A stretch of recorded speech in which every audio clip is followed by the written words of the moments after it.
नमस्कार। बीएससी के सभी बच्चों का मेरे ऑनलाइन चैनल में स्वागत है। और हम लोग जो है इससे पहले न्यूक्लिक एसिड को देख रहे हैं और न्यूक्लिक एसिड में हम लोगों ने ढेर सारी बातें की हुई हैं कि नाइट्रोजनस बेस किसे कहते हैं, नाइट्रोजनस बेस कितने प्रकार का हो सकता है, उनके स्ट्रक्चर कैसे लिखेंगे, पेंटोज शुगर क्या है, राइबोज शुगर क्या है, डीऑक्सीराइबोज शुगर क्या है, ये सारी बातें इससे पहले के लेक्चर में हो चुकी हैं। आज का जो हमारा टॉपिक है वो हम देखने जा रहे हैं फॉर्मेशन ऑफ न्यूक्लियोसाइड, कि न्यूक्लियोसाइड का निर्माण कैसे किया जाएगा।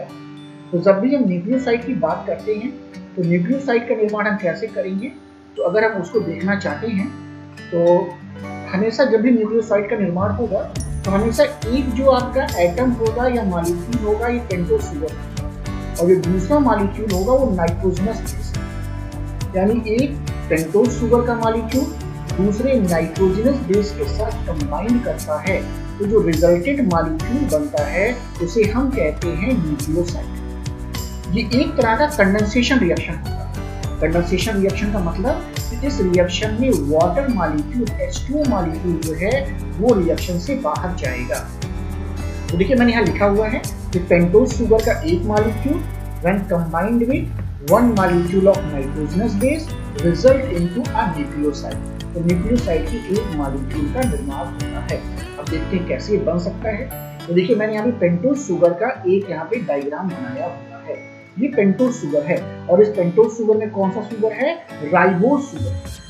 तो राइबोज शुगर यहाँ पे बना। राइबोज शुगर का मतलब क्या है, राइबोज शुगर का मतलब है C5H10O। तो ये आपका राइबोज शुगर है। यहाँ पर देखिए मैंने एक प्रिमिडीन बेस लिया है और इस प्रिमिडीन बेस का नाम क्या है, साइटोसिन। तो प्रिमिडीन बेस में हमने किसको लिया, साइटोसिन को लिया। तो साइटोसिन को हम ऐड करने जा रहे हैं राइबोज शुगर से। अब कहाँ से ऐड होगा, तो ये बात भी आपको पता होनी चाहिए। तो देखिए होता क्या है कि कार्बन नंबर 1 का जो OH होगी, कार्बन नंबर 1 का जो OH होगी, ये कंबाइन किससे करेगा, ये कंबाइन करेगा नाइट्रोजन का, ये जो तीसरे नंबर का नाइट्रोजन, यहाँ पर ये जो नाइट्रोजन दिख रहे हैं इस तीसरे नंबर के नाइट्रोजन के साथ जो हाइड्रोजन है उसके साथ कंबाइन करेगा। इस हाइड्रोजन से कंबाइन करेगा, इसका ये OH हो जाएगा और इसका ये हाइड्रोजन, ये दोनों मिलकर क्या बना लेंगे, वाटर मॉलिक्यूल बनाएंगे जो रिएक्शन में रिलीज हो जाएगा। यानी यहाँ से एक वाटर मॉलिक्यूल क्या होगा, लॉस होगा। तो माइनस क्या कर सकते हैं, H2O लिख सकते हैं। तो देखिए हम लोगों ने क्या किया, तो यहाँ पर हम लोगों ने क्या लिखा है आपको, तो यहाँ पर अगर आप देखेंगे तो डायग्राम की सहायता से समझ सकते हैं। तो ये देखिए कार्बन नंबर 1 को हमने यहाँ पर जोड़ दिया है किससे, इस नाइट्रोजन नंबर 3 से। नाइट्रोजन नंबर 3 क्यों कह रहे हैं, क्योंकि नंबरिंग हम यहाँ से करते हैं। हम नंबरिंग कहाँ से करते हैं, हम नंबरिंग करते हैं 1 2 3 4 5 एंड 6, नंबरिंग ऐसी होती है। तो ये कहाँ से जोड़ा गया, यहाँ से जोड़ा गया है। अब इस न्यूक्लियोसाइड का नाम क्या होगा, तो इस न्यूक्लियोसाइड का नाम क्या होगा, साइटिडीन। तो न्यूक्लियोसाइड का नाम होगा साइटिडीन। तो ये हमने आपको बताया किस प्रकार से यहाँ पर न्यूक्लियोसाइड का फॉर्मेशन होता है। आगे देखते हैं इसमें है। अगले स्लाइड में हम लोग क्या देखने जा रहे हैं, तो अगले स्लाइड में अब ये देखने जा रहे हैं, अब हम यहाँ पे चेंज करने वाले हैं चीजों को। अब हम यहाँ पे प्यूरिन बेस लेने वाले हैं। इससे पहले हमने क्या देखा, इससे पहले हम देख रहे थे प्रिमिडीन बेस को। तो अगर अब हम क्या करें, हमारा शुगर देखिए राइबोज ही है, हमारा शुगर राइबोज है, लेकिन इस बार हमने प्यूरिन बेस को लिया हुआ है। तो देखिए यहाँ पे प्यूरिन बेस में एडनिन को हमने यहाँ पे कंसीडर किया है। तो देखिए जब एडनिन के साथ इसका कॉम्बिनेशन किया जाएगा तो देखिए इसका तो कार्बन नंबर 1 ही रहेगा पेंटोज शुगर का, लेकिन एक्चुअल में देखें तो इस नाइट्रोजन के पास हाइड्रोजन नहीं है। तो कॉम्बिनेशन कैसे होगा भाई, यहाँ पे नहीं हो सकता है। लेकिन अगर आप गौर करेंगे तो देखिए नाइट्रोजन नंबर 9 के पास यहाँ पर हाइड्रोजन है, यानी अगर ये प्यूरिन बेस है तो कॉम्बिनेशन कैसे करना होता है, पेंटोज शुगर का कार्बन नंबर 1 लेना होता है और जो आपका प्यूरिन बेस है उसमें नाइट्रोजन नंबर 9 के हाइड्रोजन के साथ कॉम्बिनेशन होगा और इस कॉम्बिनेशन को भी कंडेंसेशन रिएक्शन कहेंगे, क्योंकि तो यहाँ पर भी -H2O होगा। तो देखिए जोड़ेंगे कैसे, तो जोड़ने का तरीका देखिए कुछ इस प्रकार से हम रखेंगे। यानी आपको क्या करना होगा, आप इस साइटिडीन नहीं होगा, ये लग रहा है मिस्टेक हुआ है, दोनों में मैंने कर दिया है, ये मिस्टेक यहाँ पे है, ये साइटिडीन नहीं होगा, ये यहाँ पर आपको क्या रखना होगा, यहाँ पर इस एडनिन को ही रखना होगा। यानी अगर आपको यहाँ पर करना है तो इसको नहीं लेना होगा, देखिए इसे नहीं लेना होगा, ये आप इस बेस को नहीं लीजिएगा बल्कि इसको ही यहाँ पर एड अप करिएगा। तो यहाँ पर इस एडमिन को क्या करेंगे, एड अप किया जाएगा। तो एक जो सबसे इंपॉर्टेंट बात है ये समझने वाली कि जब कभी भी प्रीमिडिन बेस होगा, जब कभी भी प्रीमिडिन बेस होगा तो इस प्रीमिडिन बेस में क्या होगा, प्रीमिडिन बेस में जो नाइट्रोजन नंबर आपका 3 है उसका हाइड्रोजन रिएक्शन किसके साथ करेगा, पेंटोज शुगर के कार्बन नंबर 1 के OH ग्रुप के साथ, याद रखिएगा। और जब आपका क्या होगा, प्यूरिन बेस होगा तो उस, अगर हम यहाँ लिखते हैं प्यूरिन बेस, अगर ये कौन सा होगा, प्यूरिन बेस होगा, तो इसमें नाइट्रोजन नंबर 9 को लीजिएगा और इसके हाइड्रोजन का कॉम्बिनेशन किसके साथ होगा, कार्बन नंबर 1 के OH ग्रुप के साथ कॉम्बाइन ये करेगा। इस कॉम्बिनेशन को हमेशा ध्यान रखिएगा। और यहाँ पर ये जो बॉन्ड बनता है, यानी इस कॉम्बिनेशन के द्वारा जो बॉन्ड बनता है, ऊपर वाले दिखा रहे हैं इस वाले स्लाइड पे, देखिए ये जो बॉन्ड बनेगा कार्बन और नाइट्रोजन के बीच में, यहाँ पर देखिए ये जो बॉन्ड यहाँ पर बनेगा कार्बन और नाइट्रोजन के बीच में, यानी C और N के बीच में, इस बॉन्ड का एक खास नाम है। ये कार्बन किसका है, ये पेंटोज शुगर का है और ये नाइट्रोजिनस बेस का। इसको हम कहते हैं ग्लाइकोसिडिक बॉन्ड। किस नाम से जाना जाता है, तो इसे हम किस नाम से जानते हैं, ग्लाइकोसिडिक। तो ग्लाइकोसिडिक बॉन्ड के नाम से जाना जाता है। तो इस प्रकार के बॉन्ड का फॉर्मेशन भी यहाँ देखने को मिलेगा। ये हम लोग क्या पढ़े हैं कि किस तरीके से न्यूक्लियोसाइड बनता है। अब अगला जो स्लाइड हम देखने जा रहे हैं उसमें ये देखेंगे कि इनका नाम कैसे लिखा जाएगा। तो अगर हम आरएनए के न्यूक्लियोटाइड का नाम लिखने जा रहे हैं, ये सब आरएनए के न्यूक्लियोटाइड हैं यहाँ पे, यानी आरएनए कहने का मतलब है कि जो शुगर आप लोगे वो राइबोस टाइप का लोगे, और जो नाइट्रोजनस बेस आप लोगे, इस नाइट्रोजनस बेस में थाइमिन नहीं होना चाहिए। थाइमिन को छोड़ के आप साइटोसिन ले सकते हैं, यूरेसिल ले सकते हैं, एडनिन ले सकते हैं और गुआनिन को ले सकते हैं।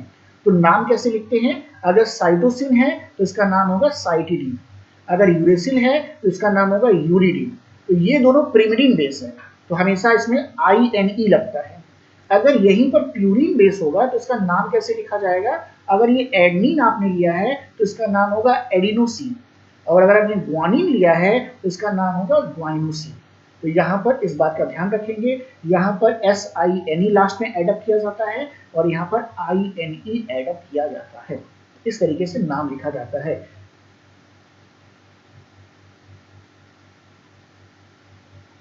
ओके, तो फिर अब हम देखने जा रहे हैं इसी तरह डीएनए के भी न्यूक्लियोटाइड हो सकते हैं, उनके नाम कैसे लिखेंगे। तो देखिए जब डीएनए के न्यूक्लियोटाइड की हम बात करते हैं, हम बात कर रहे हैं डीएनए के न्यूक्लियोटाइड की, तो अगर हम बात करते हैं डीएनए के न्यूक्लियोटाइड की तो यहाँ पर देखिए यूरेसिल नहीं होगा, यूरेसिल की जगह पर ही थाइमिन लिखा जाता है। तो देखिए क्या हो जाएगा, जो शुगर होगा वो डीऑक्सीराइबोस होगा।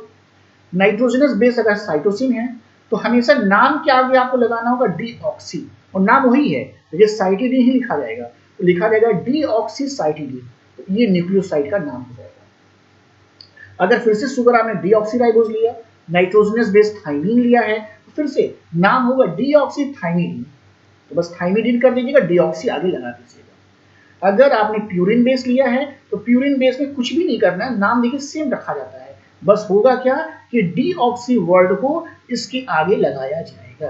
तो ये आसानी से आप याद कर सकते हैं कि अगर न्यूक्लियोटाइड डीएनए का है तो नाम कैसे लिखेंगे, और अगर आरएनए का है तो नाम हम किस प्रकार से लिख सकते हैं। इसके आगे के स्लाइड में हम आगे देखते हैं और क्या इंफॉर्मेशन हमारे पास हो सकता है। तो आगे हम देखने जा रहे हैं कि न्यूक्लियोटाइड कैसे बनेगा। इससे पहले हम लोगों ने क्या पढ़ा, हमने पढ़ा कि न्यूक्लियोसाइड कैसे बनता है। अब इसमें हम देखने जा रहे हैं न्यूक्लियोटाइड कैसे बनेगा। तो न्यूक्लियोटाइड का जब भी फॉर्मेशन होगा तो देखिए ये आपका न्यूक्लियोसाइड का मॉलिक्यूल है। देखिए एक नाइट्रोजनस बेस लगा है किसके साथ, पेंटोज शुगर के साथ। अब नाइट्रोजनस बेस पेंटोज शुगर हो गया है, इसका नाम होता है न्यूक्लियोसाइड। अब इसमें अगर आप क्या जोड़ दो, इसमें अगर आप जोड़ दो फास्फोरिक एसिड, मैंने कैसे दिखाया, गोल करके दिखाया है। लेकिन फास्फोरिक एसिड का फार्मूला क्या होता है, सभी को पता होना चाहिए। फार्मूला क्या है, H3PO4। ये क्या है, ये फास्फोरिक एसिड का फार्मूला है। कैसे रिप्रेजेंट करते हैं ये भी पता होना चाहिए। देखिए केमिस्ट्री पढ़ रहे हैं ना, तो आपको इसको स्ट्रक्चर भी पता होना चाहिए। देखिए इसका स्ट्रक्चर कैसे हम बनाते हैं, देखिए ऐसे बनाते हैं। तो ये किसका स्ट्रक्चर, ये स्ट्रक्चर है H3PO4 का, ये स्ट्रक्चर है। ओके, तो अब क्या करना है, अब देखिए इस पेंटोज शुगर से, इस पेंटोज शुगर का जो कार्बन नंबर 5 है, ये कार्बन नंबर 5 है, इस कार्बन नंबर 5 का देखिए कैसे लिखा जाता है, देखिए ऐसे लिखा जाता है ना, जो ऊपर लिखते हैं OH लिखते हैं, यहाँ H लिखते हैं और यहाँ भी H लिखते हैं। तो ये जो OH है, ये इस OH को जोड़ा किसके साथ जाएगा, इस फास्फोरिक एसिड के हाइड्रोजन के साथ जोड़ दीजिए, तो बॉन्ड बन जाएगा, ये भी कंडेंसेशन रिएक्शन होगा। और बॉन्डिंग कैसी बनेगी, तो देखो कैसा होगा, देखिए ऑक्सीजन बीच में आएगा और एक साइड में क्या होगा, पेंटोज शुगर होगा, और एक साइड में पेंटोज शुगर होगा और एक साइड में आपका फास्फोरिक एसिड होगा। तो ये जो बॉन्ड बनता है इसे हम एस्टर बॉन्ड कहते हैं। किस नाम से जानते हैं, एस्टर बॉन्ड। तो यानी कहने का ये सेंस है कि जब भी फास्फोरिक एसिड इस न्यूक्लियोसाइड से जुड़ेगा तो किस बॉन्ड के द्वारा जुड़ेगा, एस्टर बॉन्ड के द्वारा जुड़ेगा। तो यहाँ पर देखिए हमने रिप्रेजेंट किया है, ये नाइट्रोजनस बेसिक लगा दिया है, साथ ही साथ एक पेंटोज शुगर यहाँ लगाया हुआ है, एक यहाँ पे फास्फोरिक एसिड लगाया हुआ है, और इसको अब हम कहेंगे किस नाम से जानेंगे, इसको हम कहेंगे न्यूक्लियोटाइड का मॉलिक्यूल। हमने क्या देखा, न्यूक्लियोटाइड के मॉलिक्यूल को देखा। अब इसका हम क्या दिखाने जा रहे हैं, अब इसका हम स्ट्रक्चर के फॉर्म में बनाया है।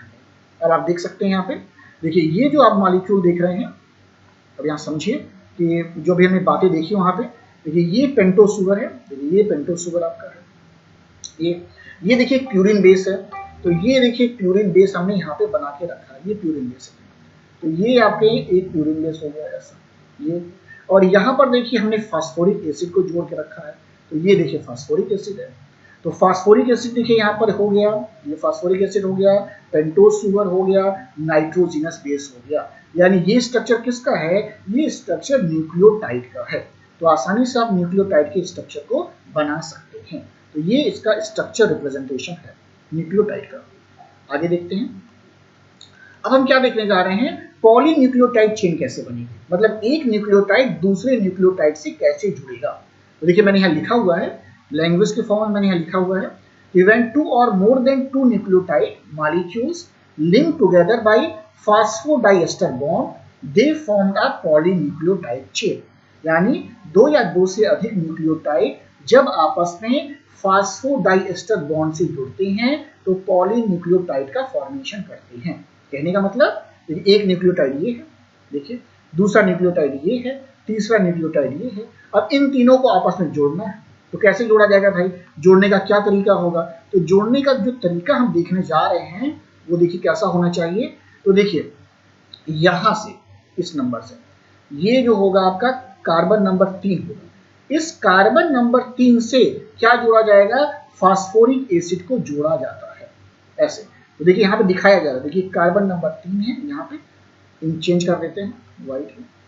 तो कार्बन नंबर 3 जो है, देखिए कार्बन नंबर 3 जो है ये, इस कार्बन नंबर 3 से फास्फोरिक एसिड को जोड़ा जाएगा, और देखिए यहां पर भी क्या बनेगा, एस्टर बॉन्ड बनेगा ऐसा। और फिर क्या है, दूसरे भी मॉलिक्यूल में ऐसे ही किया जाएगा, ये कार्बन नंबर 3 से फास्फोरिक एसिड को जोड़ा जाएगा। तो ऐसे ढेर सारे क्या बनते हैं, एस्टर बॉन्ड बनते हैं, फास्फोरस के बीच में बनते हैं, इसलिए इसका नाम है फास्फोडाइएस्टर बॉन्ड। ये फास्फोडाइएस्टर बॉन्ड बनते हैं, इसमें एक खास सीक्वेंस पाया जाएगा। जैसे देखिए इसका हमेशा क्या होगा, अगर एक एंड पर देखिए यहाँ पे, देखिए ये देखिए 5वें नंबर कार्बन से क्या लगा है, अगर फास्फोरिक एसिड लगा है, यानी 5वें नंबर कार्बन से फास्फोरिक एसिड लगा है, तो हमेशा इसके तीसरे नंबर कार्बन से OH लगेगा हमेशा जब चेन बनती है। तो अगर हम लिखते हैं 5-P, तो इसका जो दूसरा सिरा होता है वो हमेशा लिखा जाता है 3-OH। तो हमको समझ में आता है कि एक सिरे में फास्फोरिक एसिड है जो 5वें नंबर कार्बन पर है, और दूसरे सिरे पर क्या है, तीसरे नंबर कार्बन से OH ग्रुप जुड़ा है। तो यहाँ बनाया भी गया है, देखिए यहाँ दिखाया भी गया है आपको। तो देखिए 5वां नंबर कार्बन ऊपर है, यहाँ पर देखिए ये 5वें नंबर कार्बन से फास्फोरिक एसिड जुड़ा है, और देखिए तीसरे नंबर कार्बन, देखिए तीसरा नंबर कार्बन ये है, इससे OH ग्रुप जुड़ा है। तो ऐसी लंबी श्रृंखला बना सकते हैं क्या करके, न्यूक्लियोटाइड को आपस में जोड़ते हुए, और यही न्यूक्लियोटाइड क्या कहलाते हैं, DNA या RNA कहलाएंगे। अगर यहाँ पर आपने शुगर आपने राइबोज को ले रखा है, तो उसके अनुसार यहाँ पर क्या होगा, यहाँ पर कभी भी थाइमिन नहीं आएगा, तो जो चेन बनेगा वो हमेशा RNA का बनेगा। अगर आपने डीऑक्सीराइबोज शुगर ले रखा है, तो कभी भी आप यूरेसिल को नहीं लेंगे, तो जो आपका चेन बनेगा वो DNA का बनेगा। आगे जो नेक्स्ट क्लास होगी इसमें हम ये देखेंगे कि डीएनए आरएनए को हम कैसे बना सकते हैं। तो अगली क्लास में हम डीएनए और आरएनए को समझाएंगे आपको, डीएनए का स्ट्रक्चर देखेंगे, आरएनए का स्ट्रक्चर देखेंगे और जो बातें छूट रही हैं उन सभी को अगले लेक्चर में कवर करने का काम करेंगे। अगर आपको वीडियो पसंद आए तो लाइक करें, सब्सक्राइब करें और चैनल पर अगर नए हैं तो चैनल को सब्सक्राइब करें और ज़्यादा से ज़्यादा शेयर करें, अपने दोस्तों के बीच में शेयर करें। और अगले वीडियो में फिर से हमारी मुलाकात होगी, तब तक के लिए गुड बाय।